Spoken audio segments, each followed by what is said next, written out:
नमस्कार, मी ॲडव्होकेट सौ वैशाली कोराटे बोलते आहे। आज मी आपल्याला सेटलमेंट म्हणजे काय, ती कशी करतात त्याबद्दल थोडक्यात माहिती सांगणार आहे। मला बऱ्याच जणांनी विचारलं की मॅडम आमची कोर्टात केस चालू आहे आणि आम्हाला सेटलमेंट करायची आहे, मग त्याबद्दल थोडक्यात कायदेशीर माहिती सांगा। मी म्हणून त्यासाठी हा व्हिडिओ बनवलेला आहे, आपण पूर्ण व्हिडिओ नीट बघा।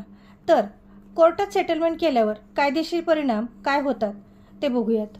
वाद हे कोर्टाबाहेर आणि कोर्टात परस्पर म्हणजे कोर्टात किंवा कोर्टामध्ये परस्पर संमतीने समझोत्याने मिटवले जातात। म्हणजे दोन्ही पक्ष एकमेकांशी चर्चा करून काही अटींवर सहमती देतात आणि केस पुढे न नेता संपवतात। याला कायदेशीर भाषेत कॉम्प्रोमाइज किंवा आउट ऑफ कोर्ट सेटलमेंट असेही म्हणतात। म्हणजे कोर्टात न जाता त्यासाठी तुम्हाला बाहेर तुम्ही सेटलमेंट करू शकतात।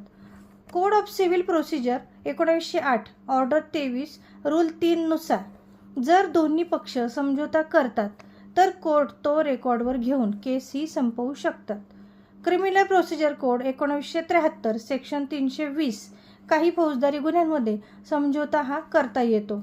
सेटलमेंट कधी करतात आपण ते पाहूयात। घटस्फोट प्रकरणामध्ये तुम्ही सेटलमेंट करू शकतात।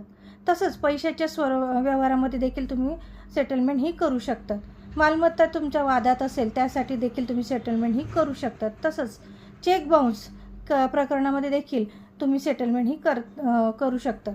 विशेषतः निगोशिएबल इन्स्ट्रुमेंट ॲक्ट 1881 सेक्शन 138 नुसार चेक बाउन्सच्या केसमध्ये बहुतेक वेळा लोक ही सेटलमेंट करत असतात। सेटलमेंटचे आपल्याला काय फायदे होतात आपण ते बघूयात। तुमचा सगळ्यात पहिले वेळ वाचतो, तुमचा खर्च देखील कमी होतो, तुम्हाला मानसिक त्रास देखील कमी होतो, तुमचे नातेसंबंध जे वाईट झालेले असतात ते टिकून राहतात। तसंच काळजी कुठली घ्यायची आपण ते देखील बघूयात। सेटलमेंटमध्ये नेहमी लेखी स्वरूपातच केली पाहिजे, म्हणजे तोंडी स्वरूपाची नको। कोर्टात तुम्ही रेकॉर्ड करून घ्या त्या सगळ्या गोष्टी। तसंच पूर्ण रक्कम मिळाल्याशिवाय तुम्ही केस मागे घेऊ नका। वकिलांचा सल्ला नक्की घ्या, अनुभवी वकिलांचा सल्ला घेत राहा, म्हणजे तुम्हाला काही त्यामध्ये नुकसान होणार नाही। एकदा कोर्टामध्ये केस सेटलमेंट मंजूर झाली की त्याचा डिक्रीचा दर्जा मिळतो आणि नंतर मग मागे तुम्हाला फिरणे हे मुश्किल होत असते। म्हणून व्यवस्थित विचार करून सेटलमेंट ही नक्की करा।